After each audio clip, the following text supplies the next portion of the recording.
Whenever you have a star player in a small market, you have to do whatever you can to keep them happy.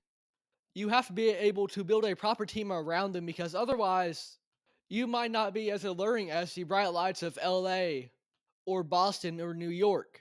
So you've got to keep your team within contention in order to truly make your star happy. And for Giannis Antetokoumpo and the Milwaukee Bucks, they're a few years removed now from their title. And ever since then, they have not been able to get back to that same level.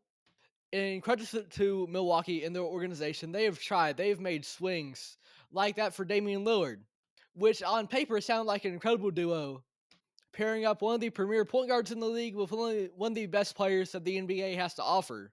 But through a mix of injuries, as well as head coaching turnover mid-season, after a couple of years now, that hasn't really panned out for Milwaukee.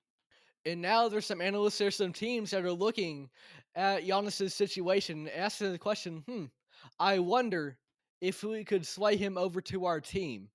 I wonder if we could swing a trade for Giannis Antetokoumpo. Because if you're Milwaukee, yes, obviously you want to keep this franchise star, an all-time great Milwaukee Buck. But if you're not going to be able to be in contention with this current team, how much does he fit the timeline? And if Luka can get traded, what's stopping Milwaukee from trading Giannis? I'm not saying they should, but at this point, we've already seen the big unprecedented trade, and that has opened the floodgates for possibilities like this. And the New York Knicks, they're watching, and apparently they're ready. Per Gary Wolfel, just an hour ago, he posted a question asking, could there be a Giannis Antetokoumpo Jason Kidd reunion in New York? Because now there's a report coming out that the Knicks are asking for permission from the Dallas officials to talk to Jason Kidd because now the Knicks, after firing Tom Thibodeau, they've got a vacant head coach spot that maybe they want Jason Kidd to fill in. And here's the real bombshell from Gary.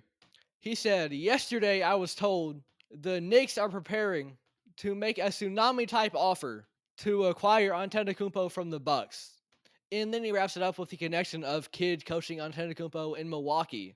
So he's kind of using both what he's heard about the Knicks and maybe targeting Giannis, and now he's comparing that with this report about the Knicks targeting Jason Kidd as well, and combining those two factors to make a somewhat believable narrative. And ultimately, yes, I could absolutely see the Knicks make a mountain of a trade offer for Giannis. Ultimately, I could see a lot of teams desiring Giannis Antetokounmpo. Who wouldn't? Elite power forward on both ends of the court, top five player in the world, year after year an MVP finalist, year after year All NBA first team member Giannis Antetokounmpo. It doesn't get much better than number 34. So I think the real question, the real drama lies in what Milwaukee wants and what Giannis wants. If you're Giannis, do you begin to consider the circumstances around you? The fact that Damian Lillard, you never truly got to see a full season of you and him together. That first year, you didn't have that head coaching stability. You bring in Doc Rivers mid-season. And this past year, there's that Damian Lillard injury. So do you want to sit and wait and run it back in the hopes that Dame is going to be able to be the player that he once was after this really tragic, terrible injury? Or do you want to venture off and see if there's greener pastures elsewhere, asking, what do I have to lose if I don't feel I'm in a state of contention right now? And obviously, there's a connection there to Milwaukee. There's a love there for Milwaukee. This is a franchise that you've grown up with, that you've grown into your own with, grown into an MVP with, into a defensive player of the year with. But if you're in the NBA, you have a competitive desire with you. And so if you don't see yourself as being within contention, where does your loyalty lie? Do you view yourself as a part of the Milwaukee Bucks franchise your entire career? Or do you compartmentalize those two things and create separate identities for each in which you are not simply a Milwaukee Buck, you are an incredible basketball player and you want to win wherever that's going to be? Think of the likes of a Kevin Durant. And then from Milwaukee's side, maybe there's questions about the same thing. Giannis is incredible, but if you're going to get this mountain of an offer for him, and maybe some younger guys that might fit a timeline if you want to go into a rebuild, because maybe you don't feel like this Dame and Giannis duo when Dame gets back is going to really put you in contention and you want to go into a rebuild, maybe it's something to consider. And ultimately, this would be a shocking blockbuster move if it happened. And I am a major, major advocate for player loyalty. I love seeing a player stay with one team their entire career. I think it kind of adds to their legacy, right? They really have a home. Think of Steph Curry and the Warriors, Kobe Bryant and the Lakers. So I always think that that's really cool to see. I'm always going to advocate on the side of player loyalty. I think it's just really cool to see.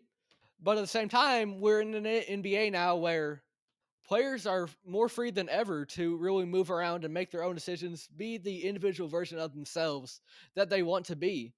And now with this report coming out, I have no doubt that the Knicks are going to want to make a move for Giannis. I have no doubt that a lot of teams would want Giannis. It's just a matter of, is Giannis happy in Milwaukee, or does he feel like he'd be better off elsewhere? And so going into this offseason, I think this could be very, very interesting. And we'll see where it goes, especially if the Knicks end up with Jason Kidd, because that could be some leverage as well, in which Giannis might want to reunite with Kidd. For in terms of what it might do for the Knicks, they would obviously have to give up a lot for Giannis. And with that, I kind of question how worth it would be in the long run, because we've seen blockbuster trades fail. Think of the Clippers going all in for Paul George, and now the OKC Thunder, that guy that they got, SGA, he is the MVP winner, and now they're in the NBA Finals.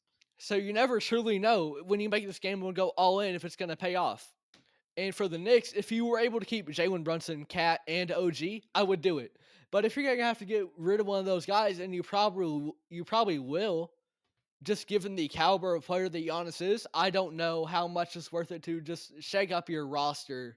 So we'll have to see. That's something very interesting. And overall, it looks like there's gonna be a lot of excitement this NBA offseason.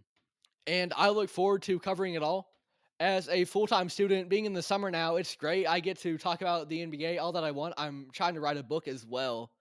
And I'm thankful for everyone that is here alongside me for the ride.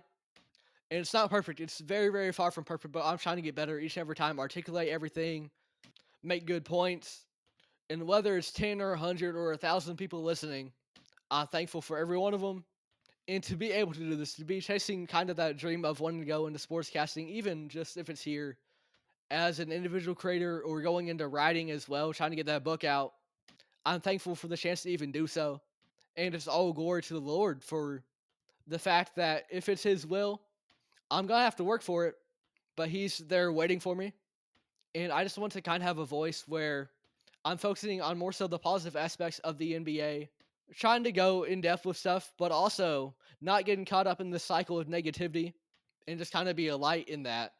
And as a religious man, to kind of glorify the Lord in doing so as well. Just a manner in which I try to treat people, organizations, whatever it might be. But thank you to everyone on the journey. It's going to be a good summer. We're getting a lot of stuff out here, especially during the NBA Finals. It's been fun. It's been real. It ain't been real fun. Thank you very much for listening. This has been State of the Association. I'm your host, Nash Roberts. These Giannis trade rumors are back.